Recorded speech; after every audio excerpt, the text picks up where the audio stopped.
कई बार ये होता है कि अपने ज्ञान, अपनी संपत्ति, अपने शिक्षा, अपने काम का हमें घमंड हो जाता है। हम घमंड करना नहीं चाहते हैं, लेकिन ये हमारी आदत में शुमार हो जाता है कि दूसरों को नीचा दिखाने में, उनका उपहास उड़ाने में, उनका मजाक उड़ाने में हमें आत्मसंतुष्टि प्राप्त होती है, हमें मजा आता है, हमें लगता है कि हम बहुत बड़े हो गए हैं। लेकिन वास्तव में ऐसा होता नहीं है, और आंखें जब खुलती हैं तो बहुत देर हो जाती है। आप सुन रहे हैं आरजे नूपुर को, और आज एक चीनी राज कवि सु तुंगपो की कहानी आपके लिए लेकर आई हूँ।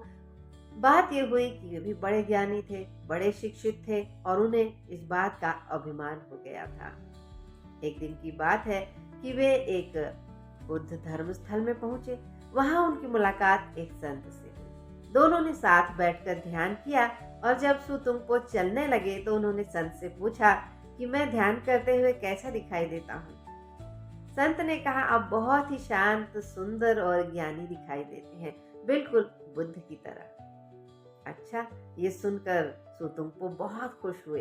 अब संत ने भी पूछा कि मैं आपको ध्यान करते हुए कैसा दिखाई देता हूँ। तो उन्हें नीचा दिखाने के लिए सुतुंगपो ने कह दिया कि आप तो बिल्कुल गोबर के ढेर जैसे दिखाई देते हैं। इस पर संत बस मुस्कुरा दिए, कुछ बोले नहीं, और सुतुंगपो घर लौट गए।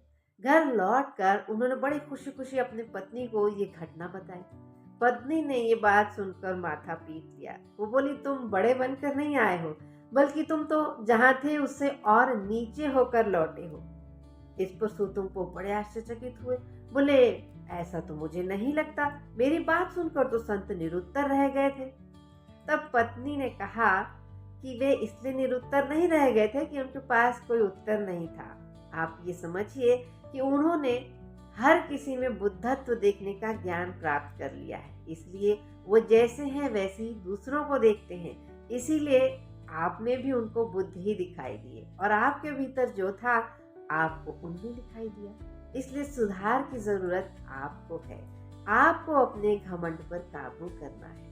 आपको दूसरों को नीचा नहीं दिखाना है, क्योंकि हम जैसे होते हैं दूसरे भी हमें वैसे ही दिखाई देते हैं। अगर हम अच्छे हैं तो दूसरों में हमें अच्छाई दिखाई देती है, और अगर हम बुरे हैं तो हम दूसरों में भी उसी बुराई को देखते हैं। यानी सामने वाले में हमारा प्रतिबिंब भी आईने की तरह दिखाई देता है। इस बात को हमेशा याद